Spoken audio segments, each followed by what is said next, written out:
name is Kristy Walsh, and today I'm doing lesson 20. Lesson 20, I am determined to see. We have been quite casual about our practice periods thus far. There has been virtually no attempt to direct the time for undertaking them. Minimal effort has been required, and not even active cooperation and interest have been asked. This approach has been intentional and very carefully planned. We have not lost sight of the crucial importance of the reversal of your thinking. The salvation of the world depends on it. Yet you will not see if you regard yourself as being coerced, and if you give into resentment and opposition. This is our first attempt to introduce structure. Do not misconstrue it as an effort to exert force or pressure. You want salvation. You want to be happy. You want peace. You do not have them now because your mind is totally undisciplined, and you cannot distinguish between joy and sorrow, pleasure and pain, love and fear. You are now learning how to tell them apart, and great indeed will be your reward. Your decision to see is all that vision requires. What you want is yours. Do not mistake the little effort that is asked of you for an indication that our goal is of little worth. Can the salvation of the world be a trivial purpose? And can the world be saved if you are not? God has one Son, and He is the resurrection and the life. His will is done because all power is given Him in heaven and on earth. In your determination to see is vision given you. The exercises for today consist in reminding yourself throughout the day that you want to see. Today's idea also tacitly implies that recognition that you do not see now. Therefore, as you repeat the idea, you are stating that you are determined to change your present state for a better one, and one you really want. Repeat today's idea slowly and positively at least twice an hour today, attempting to do so every half hour. Do not be distressed if you forget to do so, but make a real effort to remember. The extra repetition should be applied to any situation, person, or event that upsets you. You can see them differently, and you will. What you desire, you will see.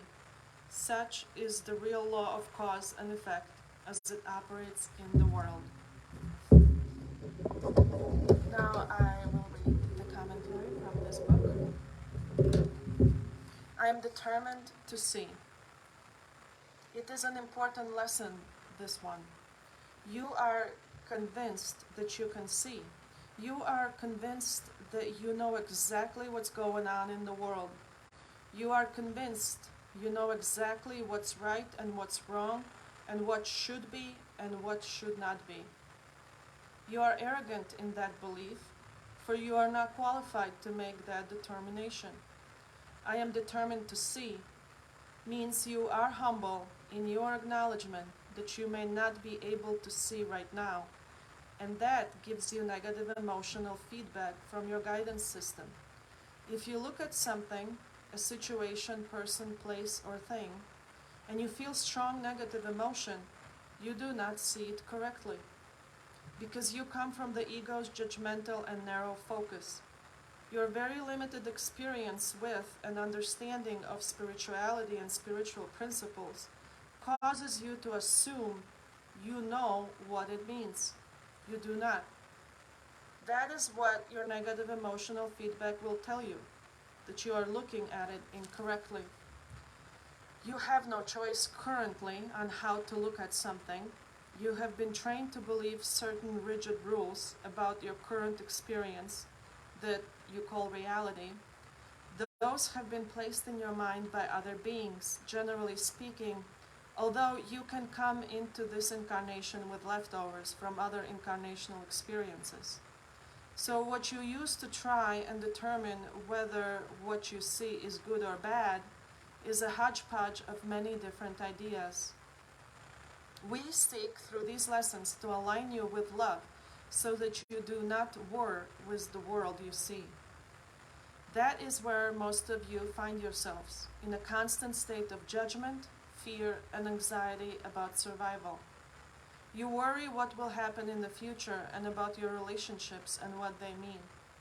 This idea of being determined to see is a wonderful, powerful statement to the universe that you know you don't see things clearly. You can tell because you're not happy and at peace all the time. That is your messaging system telling you so.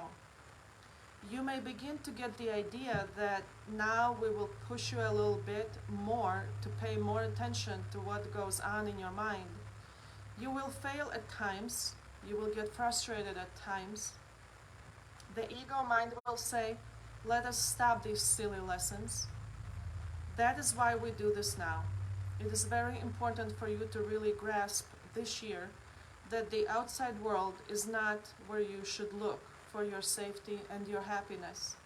You must go inside and look there in your connection to spirit, in your connection to all that is. Thank you. I will see you.